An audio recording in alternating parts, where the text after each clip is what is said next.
ठीक, अब हमें क्या करना है, टॉपिक शुरू करना है करंट इलेक्ट्रिसिटी।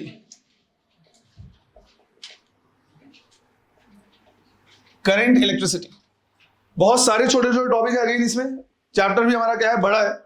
सबसे पहले हम बात कर रहे हैं किसके बारे में, करंट के बारे में। और करंट भी कौन सा, इलेक्ट्रिकल करंट, क्योंकि हमने करंट को कई बार पढ़ा हुआ है। जब हम फ्लूइड मैकेनिक्स पढ़े थे तो वाटर करंट का डिस्कशन किया था, जब हम हीट एंड थर्मोडायनेमिक्स पढ़े थे तो थर्मल करंट के बारे में बात की थी। अब हम बात कर रहे हैं किसकी, electric current.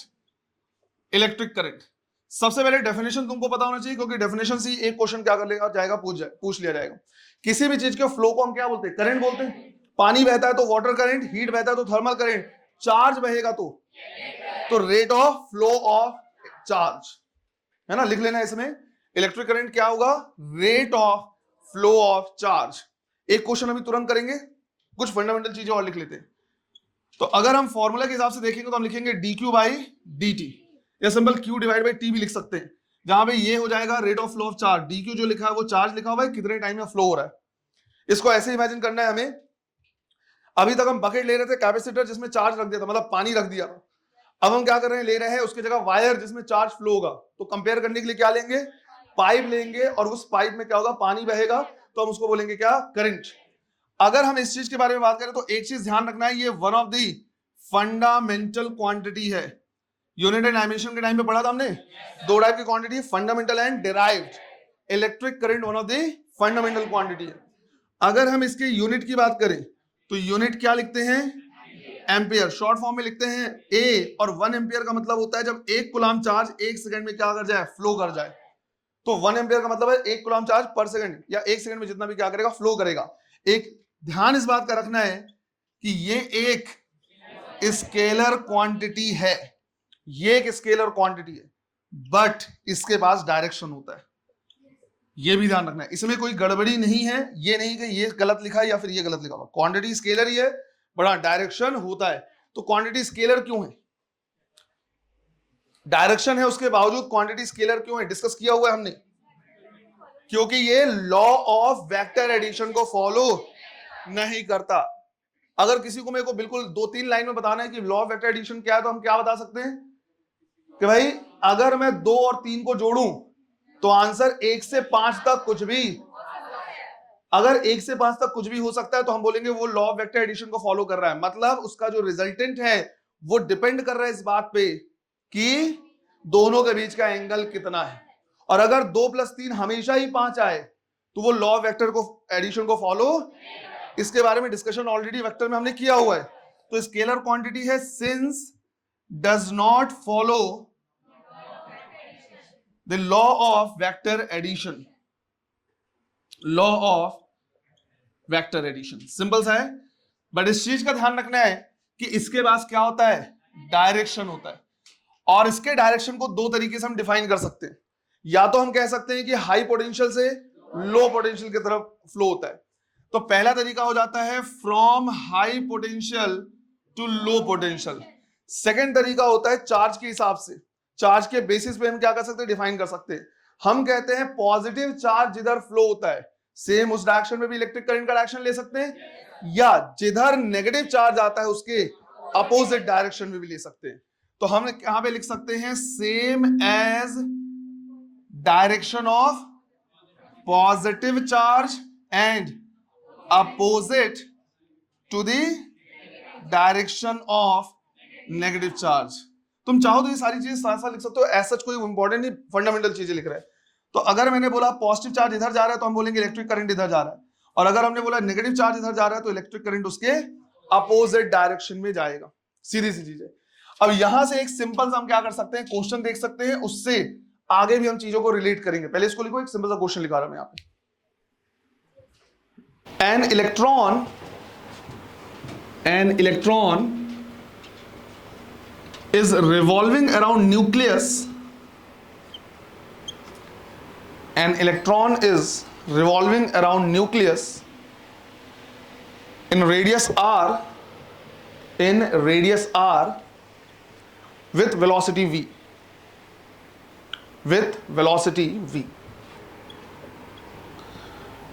Find the current produced by revolution of electron. Find the current produced by revolution of electron. तो जैसा हमें पता है कि भाई चार्ज क्या कर रहा है, मूव कर रहा है, और चार्ज को मूव कर रहा है मतलब यहां पे क्या होगा, इलेक्ट्रिक करंट होगा। कितना इलेक्ट्रिक करंट होगा वो तुम्हें बताना है। ये तीन चीजें गिवन है, charge of electron, velocity, radius.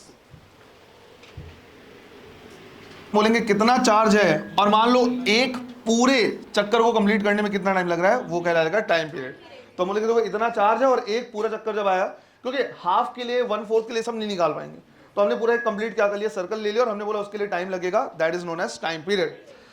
अब हम यहां से लिखेंगे E, और एक पूरा चक्कर लगाने में जो डिस्टेंस कवर कर रहा है वो कितना कर रहा है, 2πr, और किस वेलोसिटी से, v से। तो ये ऊपर चला जाएगा और करंट आ जाएगा क्या, EV डिवाइड बाई 2πr। ध्यान रखना ये वो पॉइंट है जहां से ये चैप्टर कनेक्ट होगा मैग्नेटिज्म से।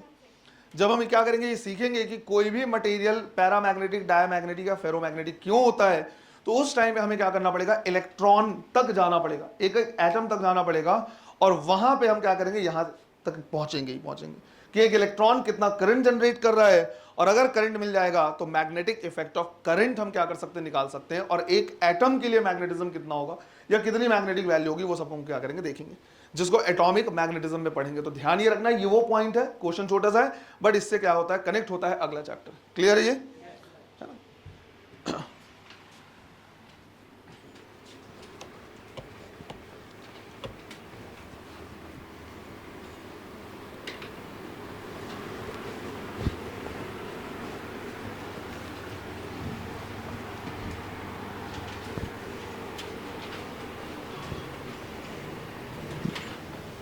रब कर दूं ना इसे?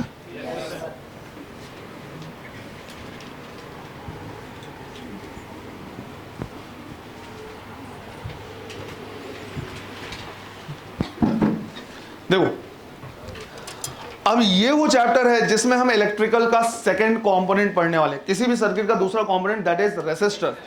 पहला हमने पढ़ा है कैपेसिटर, दूसरा पढ़ा है रेसिस्टर, और तीसरा आगे जाके पढ़ेंगे इंडक्टर। अब मैंने तुमको क्या किया, पूरा ओवरव्यू लिखा दिया है कि पढ़ने का तरीका क्या रहेगा। सबसे पहले हम क्या करते हैं, वो फॉर्मूला देखते हैं जिसमें सबसे पहली बार ये अपीयर होते हैं, फिर हम वो देखते हैं जिसपे ये क्या करता है, डिपेंड करता है, इस तरह से। फिर कॉम्बिनेशन वगैरह देखते हैं, कितना एनर्जी लॉस हो रहा है ना, ये सारी चीजें। तो सबसे पहले हम देखेंगे कि भाई जो रेसिस्टर है वो अपीयर कहां हो रहा है, और करंट इलेक्ट्रिसिटी में सबसे मेन जो लॉ है वो कौन सा है, दैट इज ओम्स लॉ। ये वो मेन लॉ है जो क्या कर रहा है, गवर्न कर रहा है, और ये कहता है कि कितना पोटेंशियल डिफरेंस है ये डायरेक्टली प्रोपोर्शनल है कि कितना करंट फ्लो हो रहा है। मतलब जितना ज्यादा करंट फ्लो होगा पोटेंशियल का डिफरेंस उतना ही ज्यादा होगा। एक्चुअल में देखा जाए तो इसका उल्टा है। उल्टा ये है कि भाई जितना ज्यादा पोटेंशियल का क्या होगा, डिफरेंस होगा, करंट का जो फ्लो होगा उतनी ज्यादा तेजी से होगा। इमेजिन करने की कोशिश करते हैं, पोटेंशियल डिफरेंस को क्या कर लेते हैं, ले लेते हैं किससे, हाइट से, और करंट आ गया तो पाइप में बहने वाले पानी से। इमेजिन सिंपल ये करना है कि मान लो एक टंकी रखी हुई है यहीं पे ग्राउंड फ्लोर में रखा, उसी से एक पाइप निकाल दो और पानी देखो, उसमें जब पानी आएगा वो धीरे आएगा। पर अगर उसी टैंक को हम छत में रख दो और वहां से हम क्या करें, देखें कि भाई कितनी तेजी से पानी आ रहा है, तो पानी जो आता है बहुत तेज आता है। तुम इस चीज को क्या कर सकते हो, देख सकते हो कि अगर कहीं अपार्टमेंट वाली बिल्डिंग है और सेम टैंक से हर घर में पानी आ रहा है, तो सबसे ऊपर वाले फ्लोर में जब नल खोलोगे तो पानी धीरे रहेगा, सबसे नीचे वाले में जब नल खोलोगे तो पानी क्या आएगा, तेज आएगा, rate of flow of water क्या होगा, तेज होगा। तो हाइट का जितना ज्यादा डिफरेंस होगा उतना ही ज्यादा तेजी से क्या होगा, पानी बहेगा। तो सेम लॉजिक क्या होता है यहां पे भी लगता है कि जितना ज्यादा पोटेंशियल का डिफरेंस होगा उतना ही ज्यादा उसमें क्या होगा, इलेक्ट्रिक करंट होगा।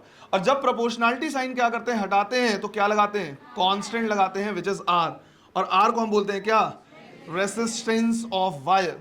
रेसिस्टेंस का बिल्कुल नॉर्मल मीनिंग होता है क्या, अड़चन, कितना ज्यादा हर्डल है। अब ये हर्डल किस में, फ्लो में है, किसके फ्लो में, चार्ज के फ्लो में। जब चार्ज एक वायर में फ्लो होना चाहता है तो उसके कुछ ना कुछ हर्डल्स आते हैं। हर्डल्स क्यों आते हैं, ये धीरे धीरे हम क्या करेंगे, पॉइंट वाइज बाद में क्या करेंगे, डिस्कस करेंगे, क्योंकि अंदर में इमोबिलाइज आयन से कभी उससे जाके टकरा रहा है ना, एक क्रॉस सेक्शन एरिया होता है तो आपस में कोलिजन होते हैं, तो कई प्रकार के यहाँ पे क्या होते हैं, हर्डल्स होते हैं। तो चार्ज के फ्लो में जो हर्डल होता है वही एक तरीके का क्या है, रेसिस्टेंस है। अगर हम इसके यूनिट की बात करें तो यूनिट हो जाता है सिंपल क्या, ओम, राइट। यहां से अगर आर लिखे तो क्या लिखेंगे, वी डिवाइड बाई आई। और अगर मैं तुमसे बोलूं कि भाई वोल्टेज को डबल कर दिया तो रेजिस्टेंस कितना हो जाएगा, कोई चेंज, क्योंकि इस फॉर्मूले का ये क्या है, कांस्टेंट है। इसका मतलब ये हुआ कि ये दोनों फैक्टर इस पे डिपेंड कर सकते हैं पर ये इन दोनों पे डिपेंड नहीं कर सकते, राइट, ये इस पे डिपेंड नहीं करेगा। तो फिर आता है कि फिर डिपेंड किस पे करता है, क्योंकि यही तो हमने पढ़ा है। इसी तरह से हमें ये जानना है कि भाई रेजिस्टेंस जो है वो किस पे डिपेंड करता है। अब एक चीज और समझना है कि ये जो फॉर्मूला हमने क्या किया लिखा है, इसकी वैलिडिटी के लिए कि ये फॉर्मूला वैलिड हो, कई टर्म्स एंड कंडीशन है, कई शर्तें। शर्तें क्या क्या है कि आर कांस्टेंट होना चाहिए। अब आर जो है रेजिस्टेंस है वो कई फैक्टर्स पे डिपेंड करता है। किन किन फैक्टर्स पे डिपेंड करता है वो हम क्या कर रहे हैं देख रहे हैं। तो सबसे पहले हम देख रहे हैं dependency of R. Dependency of R मतलब रेसिस्टेंस किन किन फैक्टर्स पे डिपेंड करता है, पहले हम वो देख रहे हैं। तो यहां पे मान लो हमने क्या किया, वायर लिया है, दो वायर लिए हैं, दोनों सिमिलर हैं। कहने का मतलब है दोनों का लेंथ हमने सेम ले लिया है, राइट। दोनों के अक्रॉस पोटेंशियल डिफरेंस कितना मान लिया है, V मान लिया है। और हमने कहा कि दोनों का क्रॉस सेक्शन एरिया कितना है, A है। अभी आराम से पहले वायर के लिए पढ़ते जाओ, बाद में तुमको मैं इसको रियलाइज करा दूंगा, है ना, पाइप के साइज से, पाइप के क्रॉस सेक्शन एरिया से कि किस टाइप से डिपेंड कर रहा है ना, आराम से उसको रियलाइज कर लेंगे। अब यहाँ पे ये है कि भाई इसका रेजिस्टेंस, इंडिविजुअल का रेजिस्टेंस क्या मान लिया, R मान लिया, सिंस दोनों क्या है, सेम है। हमने बोला कि भाई इसका रेजिस्टेंस कितना है, R है, इसका भी रेजिस्टेंस कितना होगा, R होगा। इसमें जो करंट फ्लो रहा है वो I, इसमें भी जो करंट फ्लो रहा है वो क्या है, I। और यहां पे हम लिख सकते हैं R इज इक्वल टू क्या, V बाई I, सिंपल ऐसा। अब इन दोनों वायर को मैं क्या कर रहा, कंबाइन कर रहा, दो अलग अलग टाइप से। पहले मैंने क्या किया, दोनों वायर को कनेक्ट कर दिया किसमें, सीरीज में। अगर मैं दोनों वायर को सीरीज में कनेक्ट करूंगा तो हमें ये पता है कि इसके क्रॉस पोटेंशियल डिफरेंस V है, इसके क्रॉस पोटेंशियल डिफरेंस V है, तो नेट पोटेंशियल डिफरेंस यहां पे कितना हो जाएगा, 2 टाइम्स ऑफ V। और लेंथ भी क्या हो गया, डबल हो गया। क्या क्रॉस सेक्शन एरिया में कोई अंतर आया, नहीं।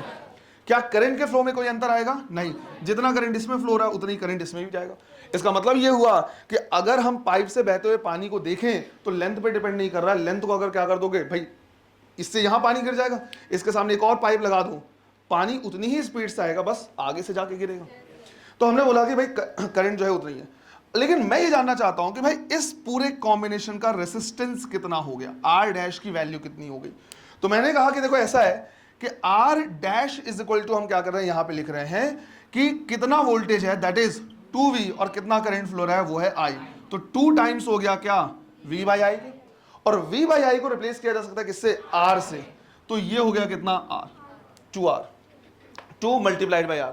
यहां हमें देखने मिल रहा है कि जब हमने लेंथ को क्या कर दिया है, डबल कर दिया है, तो रेसिस्टेंस भी डबल हो गया। इसका कंक्लूजन ये है कि जो रेसिस्टेंस है वो डायरेक्टली प्रोपोर्शनल है लेंथ के। कितना ज्यादा लेंथ होगा उतना ही ज्यादा उसमें क्या होगा, अड़चने आएंगी, उतना ही ज्यादा क्या होगा, रेसिस्टेंस होगा। पहला हमें ये समझ में आया। इसी तरह से सेकंड केस हम क्या कर रहे हैं, यहां पे ले रहे हैं कि दोनों पाइप को हमने क्या कर दिया है, साइड बाय साइड ऐसे लगा दिया। हम बोल सकते हैं पैरेलल। पोटेंशियल डिफरेंस अभी भी क्या रहेगा, सेम रहेगा। पोटेंशियल डिफरेंस क्या रहेगा, सेम रहेगा। लेंथ भी क्या रहेगा, सेम रहेगा। लेकिन क्रॉस सेक्शन एरिया क्या हो गया, 2A हो गया।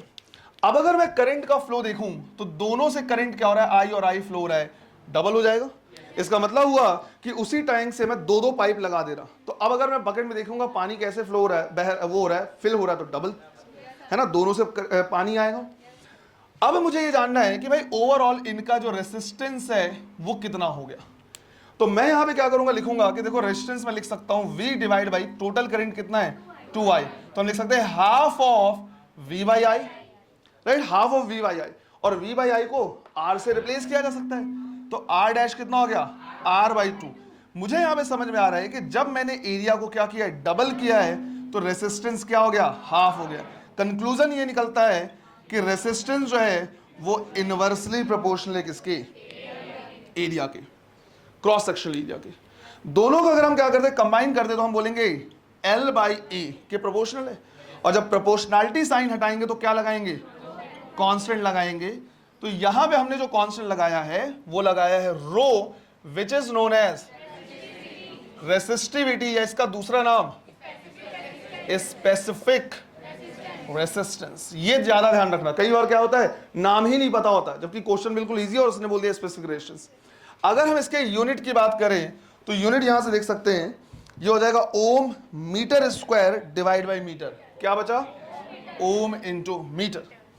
अब ये समझना है कि भाई रेसिस्टेंस जो इस फॉर्मूले का क्या है, कांस्टेंट है, वो खुद अपने आप में कांस्टेंट नहीं बल्कि इन फैक्टर्स पे डिपेंड कर रहा है कि वायर की रेजिस्टिविटी कितनी है, लेंथ कितना है, क्रॉस सेक्शन एरिया। फिर इस फॉर्मूले का जो कांस्टेंट है रो, वो खुद कांस्टेंट नहीं है बल्कि डिपेंड करता है किस पे डिपेंड करता है? दो फैक्टर्स पे, कि किस टाइप का मटेरियल लिया है तुमने, लोहे का लिया हुआ है या तांबे का लिया हुआ है कि एल्युमिनियम का वायर लिया है, इस पे डिपेंड करता है। दूसरा, अगर मैं मटेरियल चेंज ना भी करूं तो भी ये टेम्परेचर पे क्या करता है? डिपेंड करता है। हम उसको क्या, उस वाला डेरिवेशन बाद में देखेंगे कि रेसिस्टिविटी टेम्परेचर पे कैसे डिपेंड करता है, एज वेल एज ये भी हम देखेंगे कि इस बात पे भी डिपेंड करता है कि वो कंडक्टर है या सेमी कंडक्टर है। इसलिए मैं यहां पे डायरेक्टली इनवर्सली प्रोपोर्शनल नहीं लिख रहा, मैं सिर्फ ये लिख दे रहा कि किस पे डिपेंड करता है। तो हमने लिखा रेसिस्टिविटी डिपेंड्स अपॉन, पहला किस टाइप का हमने मटेरियल लिया हुआ है, और दूसरा डिपेंड करता है टेम्परेचर। इस फॉर्मूले का जो कांस्टेंट है वो कांस्टेंट नहीं है बल्कि इन पे डिपेंड कर रहा है। इस फॉर्मूले का जो कांस्टेंट है वो भी कांस्टेंट नहीं बल्कि इस पे डिपेंड कर रहा है। तो तुम खुद समझ लो उसकी वैलिडिटी के लिए कितने टर्म्स एंड कंडीशन लगेंगे कि भैया ऐसा है कि वो तभी वैलिड है जब तुम लेंथ नहीं बदलोगे, वायर का एरिया नहीं बदलोगे, मटेरियल नहीं बदलोगे, टेम्परेचर नहीं बदलोगे। इतनी डिमांड तो उनकी भी नहीं होती। बात आई समझ में? समझ में आया? सिंपल ऐसा नोट करो इसे। देखो, तो हमारे पास जो एक फॉर्मूला है सिंपल सा, R is equal to rho L by E. हमें ये देखना है कि भाई इसमें कितने वैरायटीज के क्वेश्चन क्या हो सकते हैं, बन सकते हैं, है ना। हमें देखना है वैरायटीज ऑफ क्वेश्चन। तो क्वेश्चन लिखना है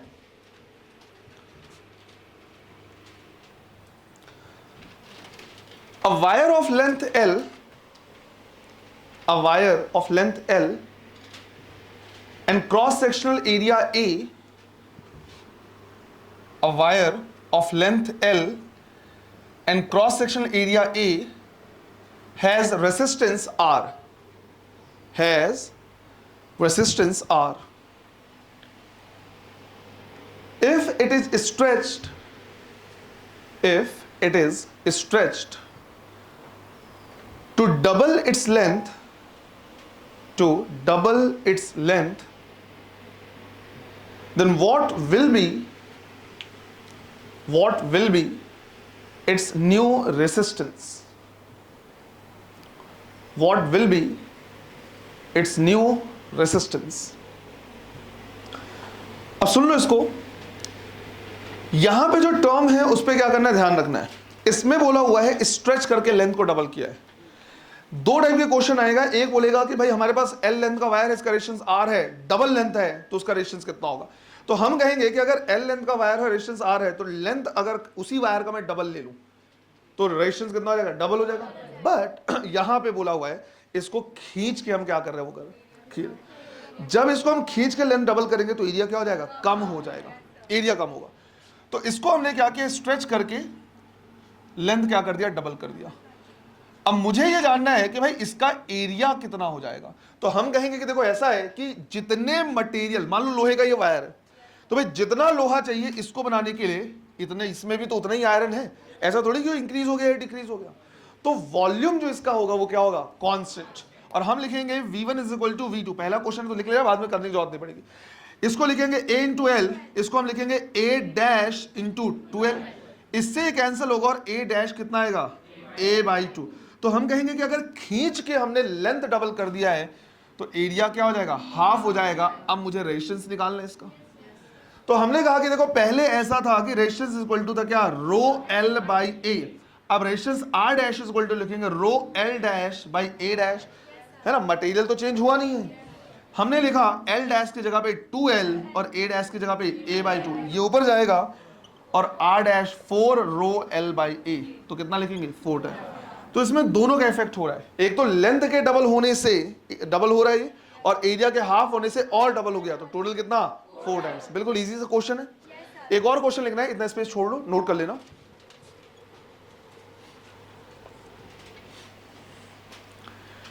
A wire has resistance R. A wire has resistance R. If it is stretched,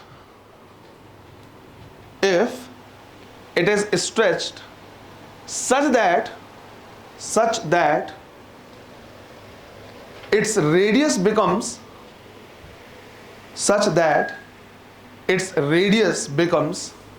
half of initial value, such that radius becomes half of its initial value, then what will be its resistance? What will be its resistance? करो। मान लो हमारे पास एक wire है, length है कितना L, इसका जो radius है वो R है, तो एरिया क्या लिखेंगे? पाई R स्क्वायर, और रेजिस्टेंस है कितना R, और R को लिखा जा सकता है रो L बाई ए। अब ये बोला हुआ है कि इसको हमने क्या किया, इस तरह से स्ट्रेच कर दिया है कि भाई इसका जो रेडियस है वो R/2 हो गया, तो हम लिखेंगे एरिया कितना हो जाएगा? पाई इंटू R/2 का होल स्क्वायर, तो पाई R स्क्वायर बाई 4, मतलब एरिया 1/4 हो जाएगा। रेडियस हाफ करेंगे तो एरिया 1/4 हो जाएगा। अब अगर एरिया 1/4 है तो लेंथ कितना हो गया? 4 टाइम्स हो गया। तो इसके लिए अगर मैं रेजिस्टेंस लिखूं तो मैं लिखूंगा रो L डिवाइड बाई ए, तो जाएगा 16 रो L बाई ए, या फिर 16 टाइम्स हो जाएगा। सिंपल सा। अगर मान लो मैं जनरल फॉर्म में बोलूं, अच्छा इसमें मान लो मैं बोलता कि रेडियस 1/3 हो जाता, तो रेजिस्टेंस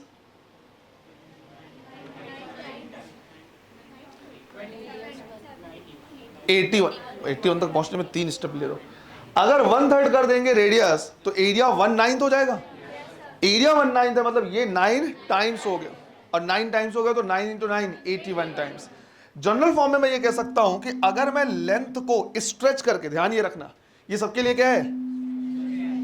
स्ट्रेचिंग के लिए। अगर मैं लेंथ को n टाइम्स कर दूं तो जो रेसिस्टेंस हो जाएगा वो कितना हो जाएगा? n स्क्वायर टाइम्स हो जाएगा, राइट? ये क्या हो जाएगा? n स्क्वायर हो जाएगा। और अगर मैं बोलूं यहां पे कि रेडियस को मैंने डिक्रीज कर दिया है r/n में, तो एरिया r/n स्क्वायर, समझो अगर मैं ऐसा करूंगा तो एरिया कितना जाएगा? सॉरी, एरिया हो जाएगा a/n स्क्वायर, और लेंथ हो जाएगा n स्क्वायर टाइम्स, दोनों n स्क्वायर से, तो रेसिस्टेंस कितना हो जाएगा? n to the power 4 times. समझ में आ रही है? मैं जनरल फॉर्म में क्या कर सकता हूं, ऐसे बोल सकता हूं, लेकिन किसके लिए? स्ट्रेचिंग के लिए। अगर स्ट्रेच करके लेंथ को n टाइम्स इंक्रीज करेंगे तो एरिया n टाइम्स कम हो जाएगा, दोनों का इफेक्ट होगा n स्क्वायर। रेडियस को मैं r/n करूंगा तो एरिया a/n स्क्वायर कम होगा, लेंथ n स्क्वायर बढ़ेगा, और दोनों का इफेक्ट ये रहेगा कि रेजिस्टेंस कितना हो जाएगा? n to the power 4 times. Clear है ये? करो इसे। नेक्स्ट क्वेश्चन लिखना है,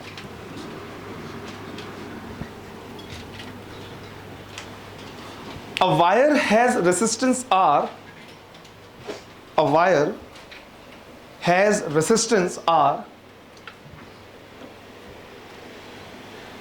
if the length of the wire is, if the length of the wire is increased by 200%, increased by 200% by stretching, then find the percentage increment, then find the percentage increment in resistance, करो इसे भी। Percentage के सारे topic करिए हुए हैं, है ना? यूनिट एंड डायमेंशन के टाइम पे भी किया, और I guess work on energy में एक काइनेटिक एनर्जी और मोमेंटम का एग्जांपल लेके किया है ना, तो परसेंटेज के क्वेश्चन भी किए। करो इसे भी, इन्हीं के क्वेश्चंस, इन्हीं का एग्जांपल भी हमने क्या क्या लेगा, और इस तरह के क्वेश्चन तो मुझे हमारी बिल्कुल देख के आ जाना चाहिए हमें। अच्छा, अगर मैंने किसी चीज को 200% से बढ़ा दिया है, मतलब कितने टाइम्स कर दिया? 3 टाइम्स। भाई किसी को 100% बढ़ गया मतलब डबल, 200% मतलब 3 टाइम्स, है ना? तुम चाहो तो ऐसे भी देख सकते हो कि भाई L dash is equal to लिखेंगे L प्लस 200% ऑफ L, तो कितना हो जाएगा? 3। इसका मतलब हुआ कि अगर मैंने लेंथ को स्ट्रेच करके 3 टाइम्स कर दिया है तो जो एरिया हो जाएगा वो कितना हो जाएगा? a/3। अब तो इतना कर ही लिया ना हमने। अब रेजिस्टेंस शुरू में R था, अब रेजिस्टेंस अगर निकालेंगे तो रो L dash by A dash लिखेंगे। हमने लिखा ये कितना? 3L, और ये कितना? a/3। अब ऐसे तो क्वेश्चन कई किए हमने, ये कितना हो जाएगा? 9R, तो 9 टाइम्स हो गया। कितने परसेंट चेंज? 800%। जिनको नहीं समझ में आया, परसेंटेज चेंज जब हम क्या करते हैं, निकालते हैं, तो हम लिखते हैं R final minus R initial divide by R initial into 100। Final हो गया है 9R, इनिशियल था R divide by R into 100। कितना आएगा? 800%। बट अगर मैं इसी क्वेश्चन को थोड़ा सा क्या कर दूं, चेंज कर दूं, इतना स्पेस छोड़ो, क्वेश्चन लिखो ये,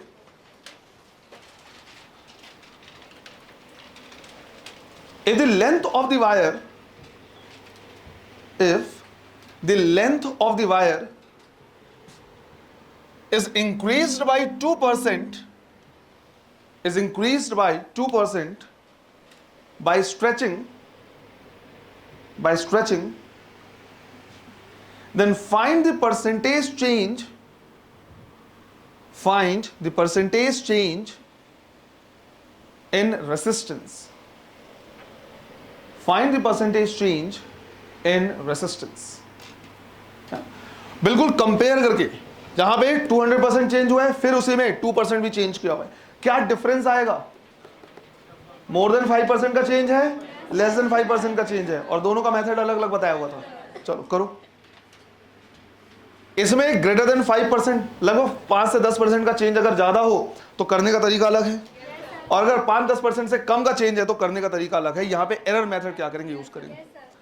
हम यहां पे बोलेंगे कि देखो ऐसा है, लेंथ में जो परसेंटेज चेंज हो रहा है वो कितना हो रहा है? 2% इंक्रीज हो रहा है. अगर लेंथ को मैं 2% इंक्रीज करूंगा तो जो एरिया है वो 2% डिक्रीज होगा, और डिक्रीज मतलब -2%. लेकिन ऐसा सिर्फ तब जब 5% का चेंज हो, है ना, कि अगर मतलब 5% से कम का चेंज हो तब तुम बोल सकते हो कि लेंथ अगर 2% से बड़ा है तो एरिया 2% से क्या हो, घटेगा. लेकिन यहां नहीं. अगर मैं बोलूंगा कि लेंथ 200% बड़ा है तो एरिया 200% घट जाएगा, ऐसा लॉजिक नहीं होता. 200% तो कोई चीज घट ही नहीं सकती, माइनस में चला जाएगा ना, है ना, ऐसा. अब याद है, ये कैसे भाई, ये कैसे मान लिया हमने कि एक 2% बढ़ा है तो दूसरा 2% घटेगा? वहां तो नहीं होता था.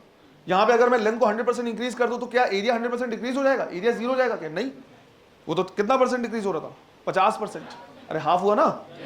लेकिन यहां पे मैं बोलूं 1% इंक्रीज होगा तो दूसरा 1% डिक्रीज हो जाएगा. स्मॉल चेंज के लिए ऐसे ही होता है. हम लिखेंगे v इज इक्वल टू क्या, a इंटू एल. तो फॉर्मूला है delta v by v percent is equal to delta a by a percent plus delta l by.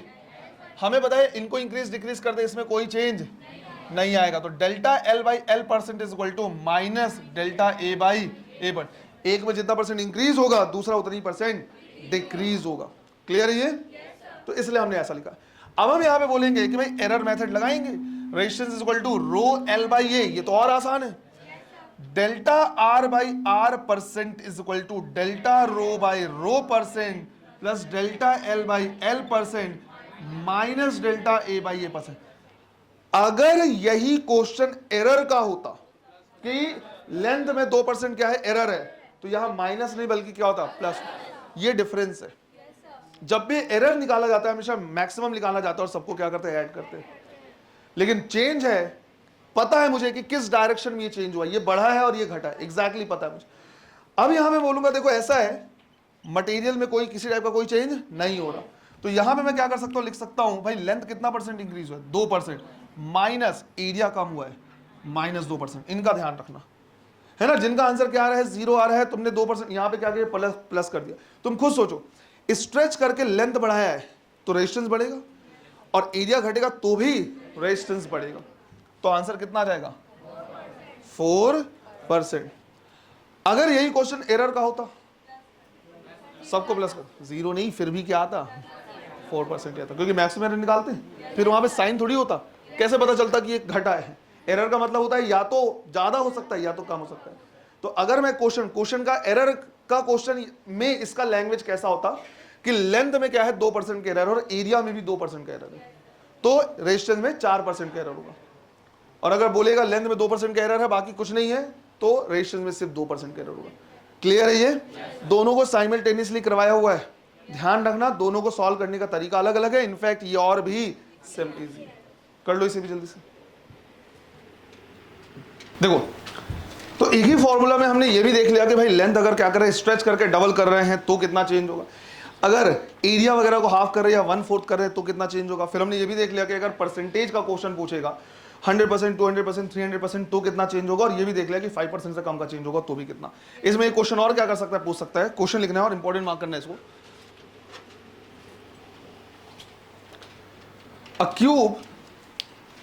A cube has resistance R. A cube has resistance R between two of its faces. Between two of its faces. Full stop. If it is divided into